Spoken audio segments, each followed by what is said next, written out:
ang tanan alang sa paghimaya sa Elohim. Busa bisan kamo mo kaon o muinom o unsa man gani, ang inyong buhaton buhata ang tanang alang sa himaya sa Elohim. Sugod sa 1 Corintios 7, gitubag ni Pablo ang sunod nga mga pangutana nga gipadala kanya sa mga taga-Korinto pinaagi sa sulat. Tungod niini bisan paman nga ang mga kapitulo 8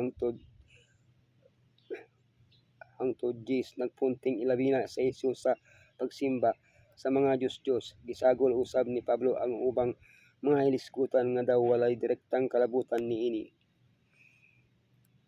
Apan adunay usa ka komon mga tema nga makita sa matag hilisgutan: ang gugma ug pagtinahuray sa usag-usa nga mao ang pundasyon sa pagkaihusa sa iglesia. Kauban ini nga mensahe gipasyugda usab ni Pablo nga ang tanan nga atong buhaton sa iglesia man o sa atong pribadong kinabuhi kinahanglan buhaton alang sa himaya sa Elohim. 1 Corinto 8, pagkaon nga gihalad sa mga Diyos, kahibalo ug gugma. 1 Corinthians 9, gibiyaan ni Pablo ang iyang mga katungod sa ebanghelyo. 1 Corinto 10:1-13, pasidaan batok sa pagsimba sa mga Diyos, mga leksyon gikan sa nangagi. 1 Corinto 10:14-22, ang panihapon sa Ginoo ug ang kupas sa mga demonyo, biyay ang pagsimba sa mga Diyos. 1 Corinto 10:23-33, buhata ang tanan alang sa himaya sa Dios, unsay gitugutan ang unsay angay buhaton. Kahibalo og gugma. 1 Corinto 8, pagkaon nga gihalad sa mga Elohim. Ang kahibalo makapag-ambog apan gugma mao'y magpalig-on. Gibahay ni Pablo ang iglesia ngadto sa duha ka grupo, ang kusgan ug ang maluya. 1 Corinto 8:4-7, ang kusgan sa pagtuo nasabtan nila nga ang mga Diyos walay tinuod nga gahom, nagtuo sila nga usa lamang ang tinuod nga Elohim. Ang maluya wala pa makasabot pag-ayo niini. 1 Corinto 8:7, ang kusgan mokaon sa karne nga gihalad sa mga Diyos, kay nasayod sila nga ang mga Diyos walay gahom sa paghugaw sa pagkaon. Ang maluya nagtuo nga makasala sila kung makaon sa karne nga gihalad sa mga Diyos. Apan ang kusgan pinaagi sa iyang kahibalo ug panig-inang mahimong hinungdan nga ang maluya mapukan tungod sa gugma alang sa iyang gigsuon. Ang kusgan kinahanglan magpugong sa iyang kaugalingon. Ang mga Kristiyanon kinahanglan unahon ang gugma kaysa kahibalo kun ang ilang kahibalo mahimong kapanginodan sa panuya nga igsuon nga anaa pa sa proseso sa pagtubo sa pagtuo. Ang mga katungod sa ebanghelyo. 1 Corintios 9, gibiyaan od Pablo ang iyang mga katungod. In the same way, the Lord has commanded that those who preach the gospel should receive their living from the gospel. Gibiyaan ni Pablo ang labing menos tulo ka mga katungod sa iyang gugma alang sa mga maluya sa pagtuo. Katungod nga pagkaunon ang suportahan sa iglesia. Gibiyaan ni Pablo ang iyang katungod isip apostol nga suportahan sa mga iglesia nga iyang gialagaran. Bisan pa man nga kini mao'y gibuhat alang sa ubang mga apostol, ipili niya ang pagsakripisyo sa iyang katungod aron walay bisang usang makabahabag sa pagdawat sa mga tawo sa ebanghelyo. Katungod nga ubanan sa asawa sa ministeryo, kasagaran sa mga apostol magbiyahe uluban sa ilang mga asawa aron matiman sila og makatabang sa buhaton sa ministeryo. Ang asawa sa apostol sama sa iyang bana adunay usab katungod nga suportahan sa iglesia samtang nag-alagad sila sa buluhaton sa Ginoo. Apan si Pablo nipili nga dili gamiton kini sa mga katungod alang sa kaayuhan sa ebanghelyo. katungod nga dili na magtrabaho alang sa panginabuhian. Ginipili ni Pablo ang pagtrabaho aron masuportahan ang iyang kaugalingon bisan pa adunay siya'y katungod nga mabuhi pinaagi sa ministeryo.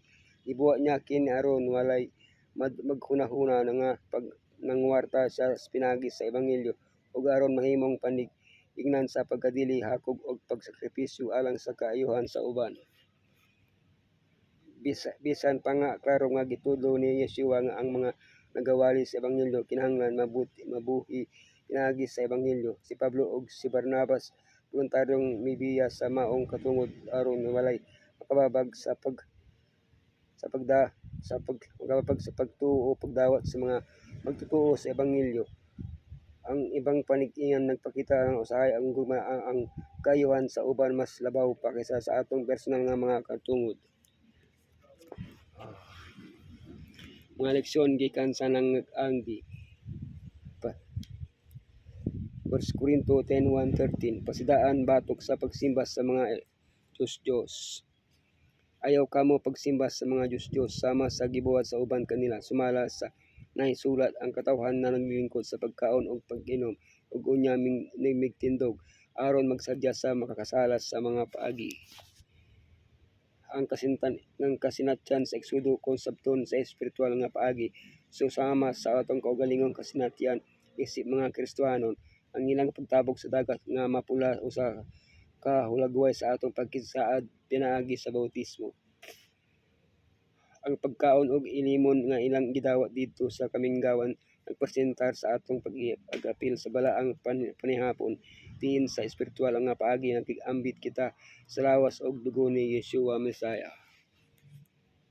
Pagbantay bisan pa sa daghang panalangin og kasinatian sa mga Israelinon nahulog gihapon sila sa seryosong mga sala, lakip ng pagsimba sa mga Diyos og sexual nga immoralidad. Dili unta kini mahitabo nato.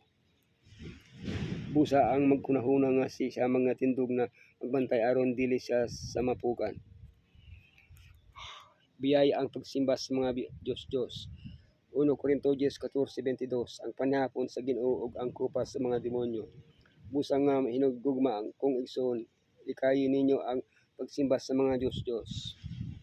Kung ang karne nga gihalad sa mga Diyos mihimong kanon nga walay sala, nganong daw gipakman kini ni Pablo sa 1 Corinto 10:20. Lahi ang pagkaon sa karne sa pribadong lugar nga walay kalabot sa pagsimba, ug lahi usab ang pag-apil sa usa ka seremonyas diin gisimba ang mga Diyos. Ang pag-apil sa ingong nga seremonyas nagpaahabo sa pag-uyon ang pagpakig-ambit sa pagsimba sa mga Diyos nga dili angay alang sa usa ka sumusunod ni Messiah. Pinaagi sa pag-apil sa balaang panihapon nagpakig-ambit kita sa lawas ni Messiah nga mao ang iglesia. Apan kung maapil kita sa mga ritual sa pagsimba sa mga Diyos, nagpakig-amit usab kita sa mga demonyo. Busa dili mahimo nga moinom kita sa kopa sa Ginoo ug sa samang higayon moinom usab sa kopa sa mga demonyo. Ang atong pagkamatinud-anon kinahanglan alang-alang lamang kay Messiah. Unsay gitugutan ug unsay anggay buhaton. 1 Corinto 10:23-33 Buhata ang tahanan alang sa himaya sa Elohim. Busa bisan kamo mukaon o moinom unsa man magani ang iyong buhaton, buhata ang tanan alang sa himaya sa Elohim. Ang tanan tugutan apan dili ang tanan mapuslanon. Sa tindahan sa karne adunay karne nga gihalad sa mga Diyos ug adunay usab wala gihalad. Gisugo ni Pablo ang mga magtutuo nga dili na mangutana sa gikanan sa karne aron dili maghatag sa impresyon nga dili na mahimong ang maong pagkaon.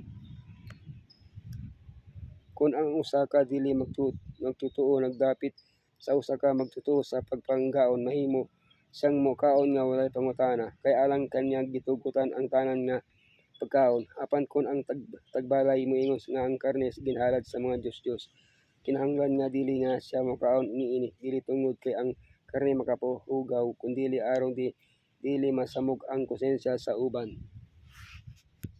Ang sukaranang mga prinsipyo niini nga mga pagturon maano ang buhata ang tanan alang sa himaya sa Elohim.